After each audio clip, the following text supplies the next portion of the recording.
자, 문재인 대통령이 드디어 첫 외유, 박근혜 씨가 그렇게도 좋아했던 해외 여행 나가는 거 우리 인이도 한다 이제. 실제로 박근혜 씨는요 2가지를 노렸어요. 외교를 할 때 지지율이 떨어질만 하면 외교를 하면서 언론들이 막 빨아주죠. 네. 뭐 몇 조 효과를 거둔 외교를 하고 돌아왔다 빨아주고 실제로 알고 보면 아무것도 아니었고 그게 계속 반복됐어요. 예. 그리고 나면 지지율이 올라요. 외유 효과로 인해서. 근데 문재인 대통령이 지금 다른 사람도 아니고 모르죠. 이 사람도 탄핵당할지 모르겠지만 미국 대통령 트럼프의 초청으로 초청이라는 게 예, 중요하죠. 그게 중요하죠. 예, 예. 이따가 다시 이야기할게요. 그 부분은. 그래서 6월 28일부터 7월 1일까지 미국을 방문한다 이겁니다. 3박 5일 동안 우리 인이를 보지 못해. 그 트위터에도 그 이야기 있더라고요. 5일 동안 인이 못 보는 거냐? 벌써 금단진상. 외신을 열심히 뒤지면 나올 겁니다. 마차님, 외교에 있어서 초청하는 것과 안 하는 것은 얼마나 다릅니까? 그 방문에는 한 5가지 정도로 나눌 수가 있는데 국빈 방문, 공식 방문, 실무 방문, 비공식 방문 그리고 사적인 방문이 있어요. 근데 지금같이 국빈 방문 트럼프가 초청을 한 경우에는 나라의 손님으로 가는 거기 때문에 최고 예우를 해주고요. 저희가 봤던 뭐 의장대 나오고 의전하고 네. 이런 것들을 다 해주는 거고 접대는 물론 그 나라 초청한 나라에서 전액 부담을 하게 됩니다. 아, 이런 경우에 국빈이라고 부르는 거예요. 네. 초청을 해서 가는 경우에. 네. 근데 그것과 비교를 해볼 수가 있는 게 2013년에 한미 동맹 60주년에 미국 국빈 방문이라고 해서 박근혜가 간 적이 있었어요. 네. 근데 당시에서는 미국에서 의장단은커녕 아무도 안 나왔었거든요. 전부 다 우리나라 정부 관계자들만 나왔을 때 박근혜가 비행기에서 나오면서 이렇게 손을 흔드는 장면이 있어요. 근데 미국 사람은 아무도 없고 우리나라 사람들한테만 했었던 그런데 언론에서는 전부 국빈이라고 썼기 때문에 이거 굉장히 그때 막 말이 많았었죠. 국빈이 아닌데 국빈인 척했다. 그런데 공식 방문은 많이들 들어보셨잖아요. 이때는 초청은 아닌데 서로 일정을 조율해서 합의된 방문이지만 의전이나 격식이 좀 더 간소화된 것. 이때는 이제 공식 방문이고 이때는 가는 사람이 돈을 내는 거고요. 가는 사람. 네. 그게 중요하죠. 돈을 누가 내느냐. 네. 뭐 이 정도 나머지는 네. 그렇게 네, 맞아요. 네. 사적인 방문을 알 필요도 없고. 네. 대통령이 사적으로 외국 나가는 일은 없을 거예요. 임기 기간 동안에. 예. 너무 바빠. 우리가 모르게 나갔다 왔을 수도 있어. 올차 쓰고요. 그렇죠. 그래서 이 정상회담이 사실은 문재인 정부에 있어서 가장 중요한 외교의 시작이에요. 지금 이 의제가 문재인 정권이 들어서서 해결해야 될 가장 시급한 외교 문제가 북핵 문제거든요. 예. 정우영 국가안보실장이 지금 원래는 이제 외교부 장관이 있거나 그러면 뭐 외교부 장관이 그걸 전담하는 건 아니지만 외교부 장관이 없는 상태 공식적으로 윤병세한테는 뭘 맡길 수 없는 거잖아요. 그러니까 정우영 안보실장이 미국 가고 그러면서 이렇게 항상 이런 국가적 회담에는 의제를 조율합니다. 무슨 이야기를 할 것인가를 서로 정해놓고 예. 서로 간에 어떤 전략을 짜서 같이 만나서 얘기를 하는 거거든요. 그 의제가 지금 뭐냐면은 한미 동맹을 한층 더 발전시키기 위한 협력 방향, 북핵 문제의 근원적 해결을 위한 공동의 방안, 한반도 평화 실현, 실질 경제 협력 및 글로벌 협력 심화. 너무 뻔해 보이지만 이거 굉장히 중요하거든요. 제목만 들어도 잠 오는 내용인 것 같지만 실제로 여기서는 가장 중요한 게 북핵을 중심으로 다 만들어진 의제라고 저는 봅니다. 그렇죠. 예. 그러니까 북핵을 어떻게 푸느냐인데 애매할 수 있고 좀 곤란할 수 있고 뭔가 좀 뻘쭘할 수 있는 것들은 양쪽이 다 뺐어요. 그게 사드인데 트럼프 입장에서도 문재인 대통령을 후보실에 결정적으로 도왔던 것 중에 하나가 트럼프의 1억 달러 이 발언이었단 말이에요. 사드. 사드 1억 달러 네. 이 발언이 급격히 우호적이던 분위기가 사그라드는 계기가 됐단 네. 말이에요. 그러니까 트럼프 입장에서도 지금 문재인 정부가 저렇게 하고 있다는데 거기에 대해서 사드를 노골적으로 꺼내면 우리나라 국민들의 민심도 중요한 거지 않습니까? 그러니까 당장은 꺼내고 싶은 생각이 없는 거예요. 면전에서는. 우회적으로 압박은 할 수 있어도 그런 것 같고 문재인 대통령 입장에서는 이미 못을 박아놓은 거예요. 그래서 트럼프를 만나기 전에 한국의 절차적 민주주의와 미국이 가장 중요하게 생각하는 것 중에 하나가 사실은 자기 나라에서는 환경영향 평가 같은 거잖아요. 근데 그거를 미국에서는 우리나라가 자기들 종속된 나라로 보니까 거기에 대해서 환경영향평가 같은 건 별로 안 중요하게 어차피 그 나라의 문제지 자기 나라의 문제가 아닌 거잖아요. 그런 것들을 이제 빌미 삼아서 뒤로 살짝 밀어놓은 듯한 느낌, 시간 좀 번 느낌이라서 문재인 대통령도 딱히 거기에 대해서 말할 말이 없는 거죠. 그러니까 사드 문제는 양쪽이 다 피해가려고 노력했을 것이다라고 저는 보는 겁니다. 환경영향평가 같은 경우도 이게 미국이 이 환경영향평가 이슈가 나오면 미국이 불리해지는 게 사드를 내륙에 설치하는 거는 처음이거든요. 다들 맞습니다. 해안가에만 설치되어 있기 때문에 이게 내륙에다가 설치하는 게 처음이어서 어떤 결과가 나올지 예측도 못하고 부정적으로 나올 거라는 게 너무 뻔해서 미국 측에서는 되도록이면은 그 카드가 드러나지 않기를 바라겠죠. 내륙에 한다 해도 사막 허벌판에다가 두고 거기 접근할 수 있는 범위 자체를 굉장히 넓게 예. 놓는다든지 해서 그 안전 거리가 굉장히 넓잖아요. 그리고 괌이라든지는 아예 그 레이더 자체를 사람들한테 가지 못하게 그 나쁜 영향을 할 수 없게 그렇게 배치를 해놨는데 지금은 골프장 한 가운데다가 떡 갖다 놓고 주민들한테 이렇게 다 쏴야 되니까 이게 환경적으로 어떻게 나올지 정말 궁금해요. 그리고 이제 그거를 여러분들은 성주 주민들 인터뷰가 또 마련돼 있거든요. 예. 그것도 한번 들어보시기 바라고요. 예. 어쨌건 이제 외교 무대라고 하는 것은 외교에 있어서 아까 말 국빈 방문 뭐 이렇게 방문이 있는 것은 뭐냐면 사실은 이게 다 의전 절차 이런 것들이 중요하다는 거예요. 트럼프가 나는 격식 싫어해라고 한국에 들어오는데 아무도 안 나가고 그러니까 외교에 있어서는 그런 격식이 굉장히 중요합니다. 실제 내용은 떠나서 어떤 식으로 겉으로 잘 대우를 해주느냐가 왜 예우를 해주겠어요. 막 축포 쏴주고 난 당신이 그렇게 정말 좋게 생각해 정말 대우해주고 싶어라고 하면 외교를 함에 있어가지고 그 상대방의 그 태도 때문에 내가 상대방한테 열 수 있고 양보할 수 있는 게 생긴단 말이에요. 그 외교가 이런 거죠. 가족끼리는 격식 지키지 않잖아요. 나 왔어 그러면 뭐 보지도 않고 화장실 같은 데서 아빠 왔어 하고 막 이렇게 격식 안 지키잖아요. 근데 손님은 누군가가 집을 방문하게 되면 인사 레이들이 잘 안 하면 부모들이 화를 내잖아요. 인사 잘 안 한다고. 맞습니다. 형식이 굉장히 네, 중요합니다. 맞습니다. 근데 그 형식을 서로 간에 일단 잘 갖추고 한번 해보자는 건데 요거는 일종의 어떤 면에서 보면은 트럼프가 선빵 날린 거예요. 뭐냐. 한국은 어차피 박근혜 일대는 친미 정권에 가까웠고 시진핑이 박근혜를 엄청 예우를 했음에도 불구하고 결정적인 데 딱 가니까 사드 배치 같은 거를 미국이 손 들었단 말이에요. 지금 중국에서는 정권이 바뀌었기 때문에 문재인 대통령에게 일방적으로 친미하지 마라고 계속해서 지금 날리고 있는 거거든요. 트럼프 입장에서는 사실 일본한테 뭔가를 좀 맡겨봤더니 하는 짓들이 워낙 적이 많아가지고 힘든 거예요. 말하자면 그게 국제적 관계에 있어가지고 위안법의 같은 걸 쉽게 해줬던 이유도 우리가 그냥 유추를 해보면 미국의 압력에 의해서 예. 일본에게 면죄부를 막 줘야 예. 일본이 국제사회에서 자기 역할을 대신해 줄 수 있잖아요. 예. 근데 일본 자체를 못 믿겠는 거예요. 그러니까 정권이 바뀌었죠. 근데 한국에서 예상하다시피 문재인 정부 정도 되면 북한에도 뭔가 좀 해줘야 되고 중국도 해줘야 되고 해서 일방적인 친미 정권이 만들어지기 힘들단 말이에요.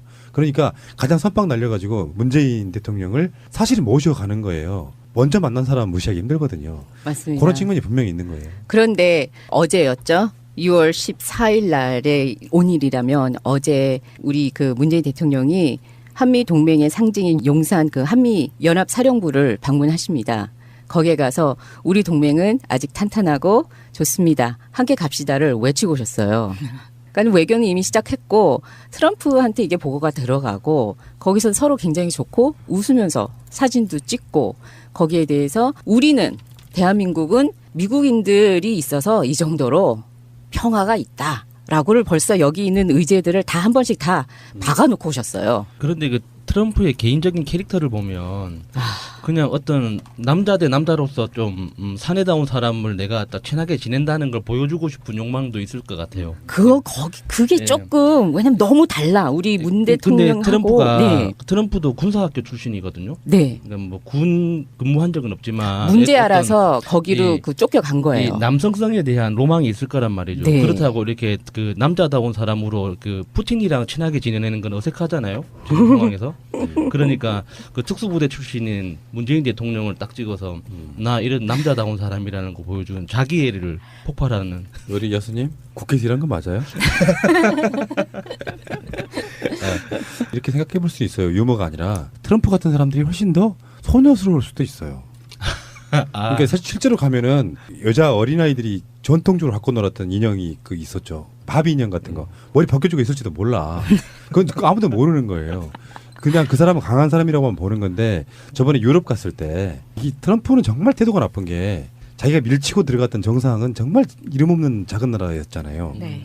만약에 그거를 세계 강대국인 중국의 시진핑을 밀치거나 그렇게는 안 했을 거란 말이에요. 그러니까 이 사람 자체는 기본이 너무 안 돼 있는 사람이긴 한데 이 의제 설정은요 트럼프의 의지랑은 상관없어요. 제가 봤을 때는 트럼프는 그냥 일정 잡아주면 지가 가서 자기 하고 싶은 걸 하는 거고 백악관에 있는 담당자들 이런 사람들이 의제 설정은 미리 해놓고 그렇죠. 트럼프는 또 의제가 뭔지도 모르고 들어갈 가능성도 저는 있다고 봅니다. 솔직히 말하면. 그렇죠. 그 전날에 또 그 큰 만찬을 참석을 할 터이니 트럼프가 29일 날에 우리 본 회의에 어느 정도 정신을 차리고 들어올지는 그것도 큰 의문입니다. 그리고 예. 아까 푸나님이 말씀하셨듯이 트럼프가 시진핑이 방미했을 때 손주들이 중국어로 노래를 하게 했었어요. 시진핑 앞에서.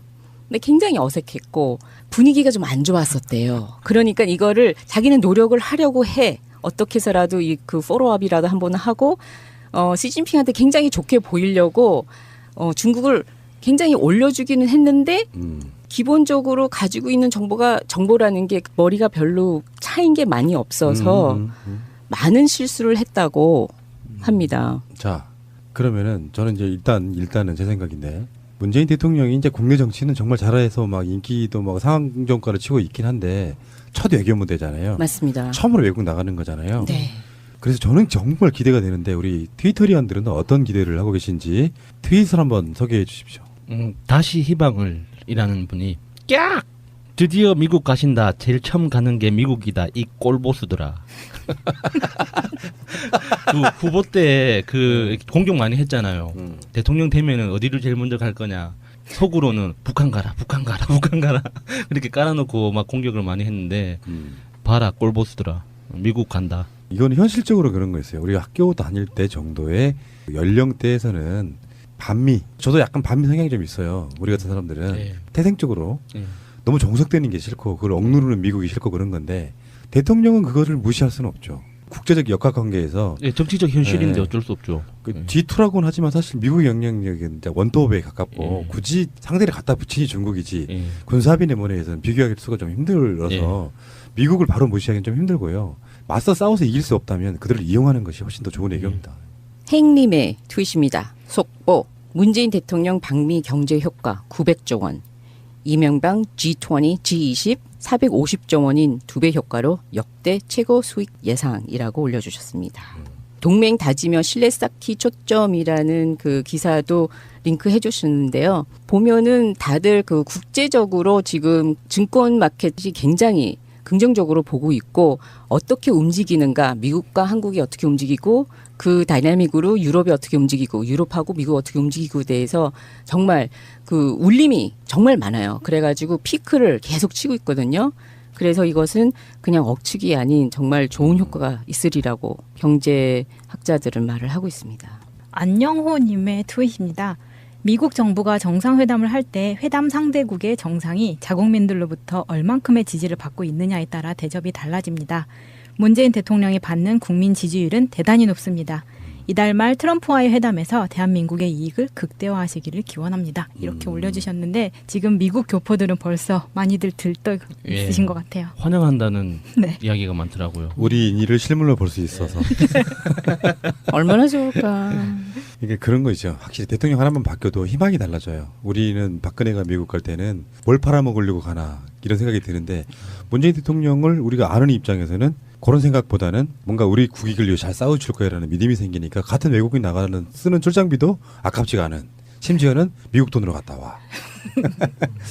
필 프라임님이 우원식 의원 그 인터뷰 그 기사 한미 정상회담 야당 동행 제안 한국당만 반대 이 링크를 걸어놓고 코멘트 붙이신 게 자한당의 반대 외길 인생 변함없는 국정농단 이렇게 써주셨는데 이 보통 그 정상회담 할 때 박근혜도 그렇게 했습니다. 이명박도 그렇게 했고 이렇게 야당에서도 의원들끼리의 어떤 이벤트도 만들거든요. 굉장히 많은 일이 일어나요. 그러니까 우리가 스포트라이트는 정상회담 하나만 보이지만 그 주변에 그러니까 민간 단체까지 기업들까지 그리고 민간 교류까지 굉장히 많이 이벤트가 많은 이벤트가 일어나는데 그 중에서도 이제 야당 의원들 입장에서도 할 일이 할 수 있는 게 분명히 있거든요. 자기들이 챙길 수 있는 게. 그런데 지금 자한당 스스로 자멸하는 것밖에 안 되는 것 같아요.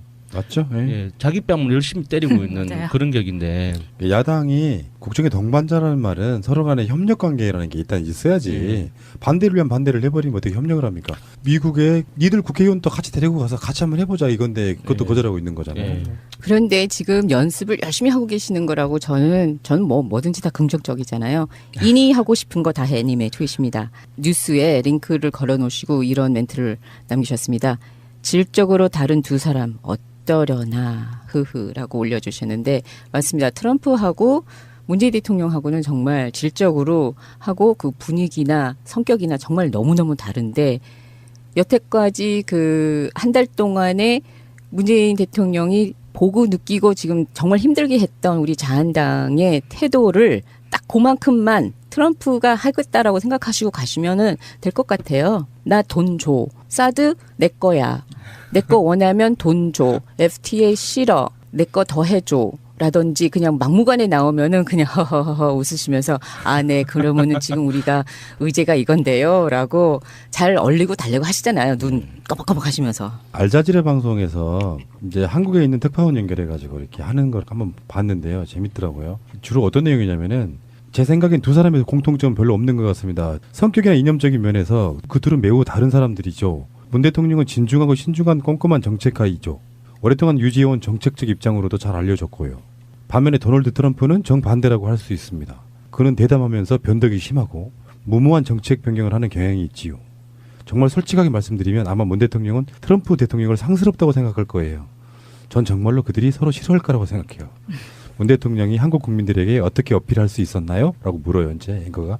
왜 국민들이 문재인 대통령을 뽑은 거죠 하니까 문재인 대통령은 곧고 강직한 사람으로 보여집니다. 그를 보시면 예의 바르고 신중하며 교수님 같다는 생각이 들죠. 뭐 이런 식으로 이렇게 칭찬을 하는데 알자지라라고 하는 게 기본적으로 반미 성향이 좀 있기 때문에 트럼프는 혹평하고 문재인 대통령은 좀 띄워주는 이런 것도 있었겠지만 실제로 그런 느낌이잖아요. 네. 문재인 대통령 미국 간다는 게 이제 엠바고가 걸려서 정보가 들어와서 그러니까 오늘 새벽에 나간 방송이 평상시 때 한 1시 좀 넘어서 나가거든요. 두 번째 피가 2시가 엠바고였어요. 그게 이제 미국 정부의 업무가 시작되는 시간이랑 연관이 있는 거예요. 그걸 발표하는 시간이라 그러니까 새벽 2시 정도 넘어서 그걸 발표를 해라 엠바고가 걸려 있는데 그래서 그 방송에 그 내용을 집어넣으려고 그 2시에다가 걸어놨는데 이미 검색을 해보니까 한국 언론들은 이미 11시 때부터 그걸 설레발 치고 있어. 아. 그런 예의는 좀 지켜줬으면 그러니까. 좋겠어요. 정말. 그게 외교란 말이에요. 네, 한국 시간에서의 엠바고는 그런 의미가 좀 있죠. 그러니까 미국하고도 똑같은 시간대에 발표가 돼야 서로 간에 이렇게 격이 맞는 건데 그렇죠. 한국만 설레발 치고 있어 지금. 예. 그렇게 하지 말자는 건데 언론도 맞습니다. 참- 아, 정말. 알겠습니다. 자, 문재인, 미국, 트럼프 이런 내용이었습니다. 트럼프는 지금 잘생긴 대통령 국가원수 몇 위 안에 드나요? 어떤데요?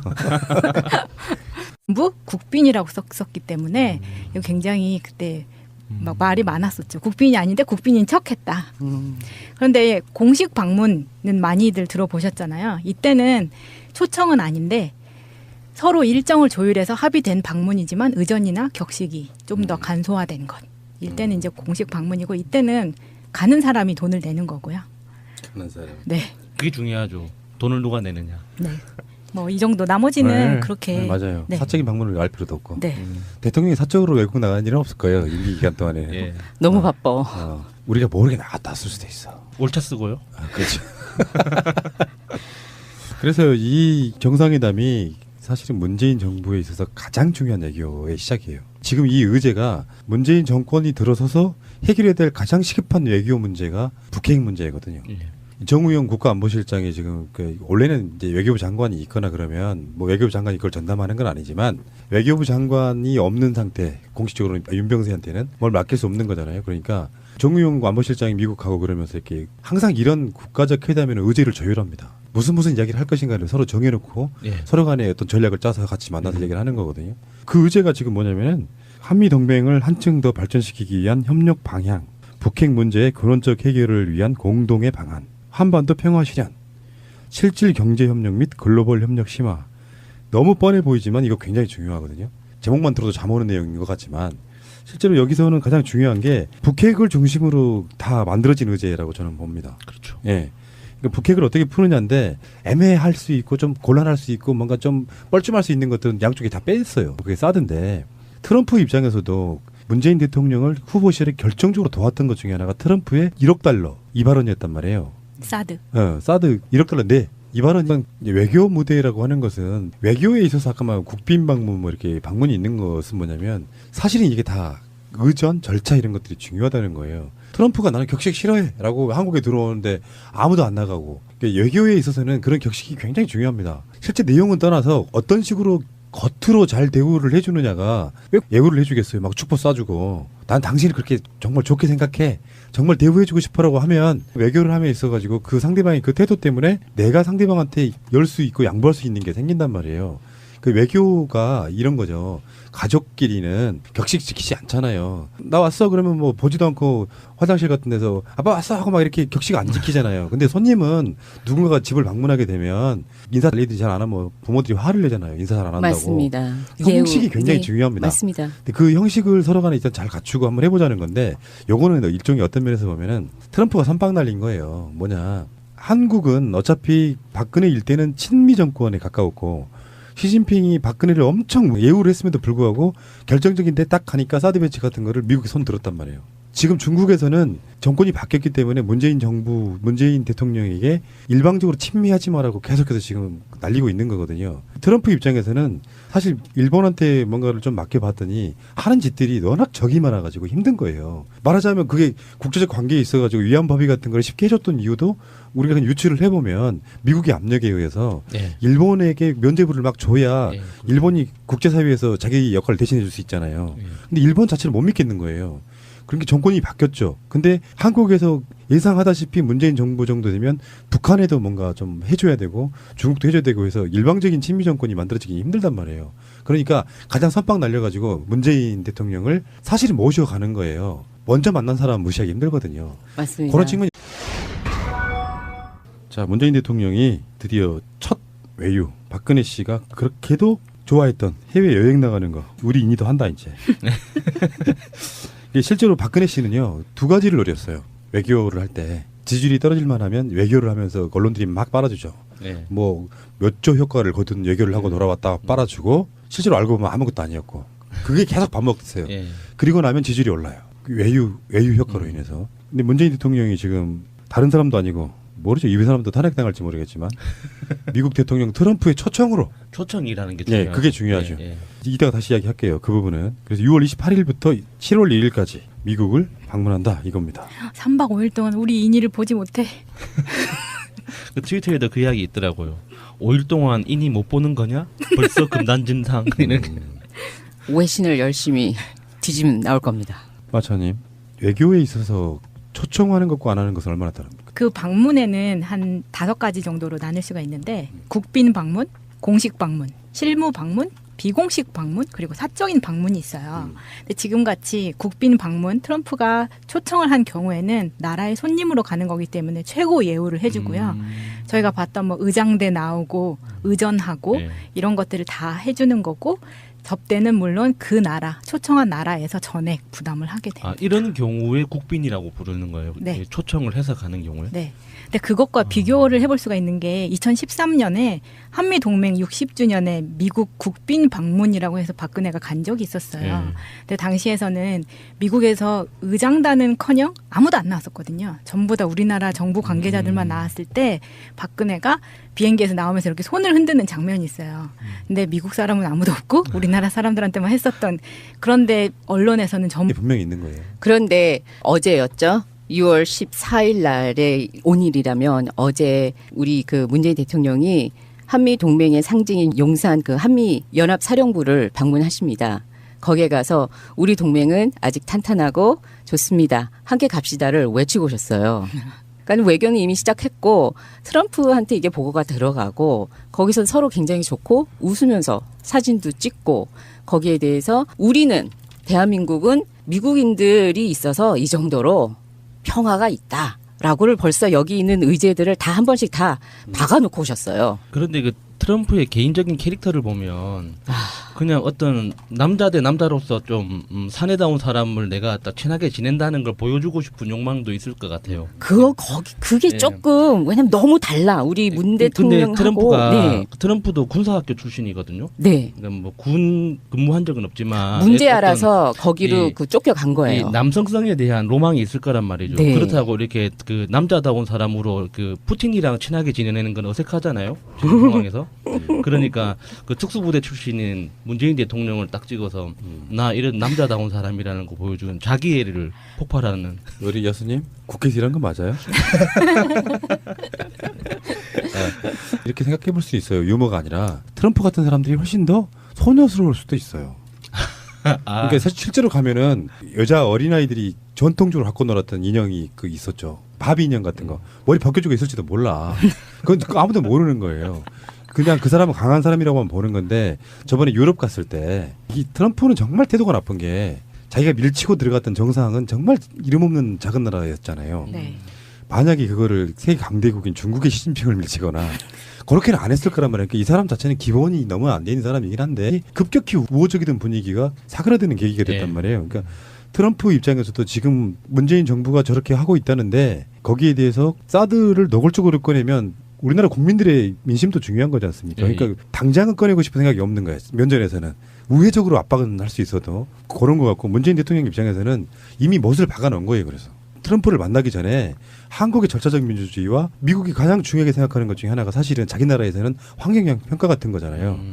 근데 그거를 미국에서는 우리나라가 자기들 종속된 나라로 보니까 거기에 대해서 환경영향평가 같은 건 별로 안 중요하게 어차피 그 나라의 문제지 자기 나라의 문제가 아닌 거잖아요. 그런 것들을 이제 빌미 삼아서 뒤로 살짝 밀어놓은 듯한 느낌, 시간 좀 번 느낌이라서 문재인 대통령도 딱히 거기에 대해서 말할 말이 없는 거죠. 그러니까 사드 문제는 양쪽이 다 피해가려고 노력했을 것이다라고 저는 보는 겁니다. 환경영향평가 같은 경우도 이게 미국이 이 환경영향평가 이슈가 나오면 미국이 불리해지는 게 이게 사드를 내륙에 설치하는 거는 처음이거든요. 다들 맞습니다. 해안가에만 설치되어 있기 때문에 이게 내륙에다가 설치하는 게 처음이어서 어떤 결과가 나올지 예측도 못하고 부정적으로 나올 거라는 게 너무 뻔해서 미국 측에서는 되도록이면은 그 카드가 드러나지 않기를 바라겠죠. 내륙에 한다 해도 사막 허벌판에다가 두고 거기 접근할 수 있는 범위 자체를 굉장히 넓게 예. 놓는다든지 해서 그 안전 거리가 굉장히 넓잖아요. 그리고 괌이라든지는 아예 그 레이더 자체를 사람들한테 가지 못하게 그 나쁜 영향을 할 수 없게 그렇게 배치를 해놨는데 지금은 골프장 한 가운데다가 떡 갖다 놓고 주민들한테 이렇게 다 쏴야 되니까 이게 환경적으로 어떻게 나올지 정말 궁금해요. 그리고 이제 그거를 여러분들은 성주 주민들 인터뷰가 또 마련돼 있거든요. 예. 그것도 한번 들어보시기 바라고요. 예. 어쨌건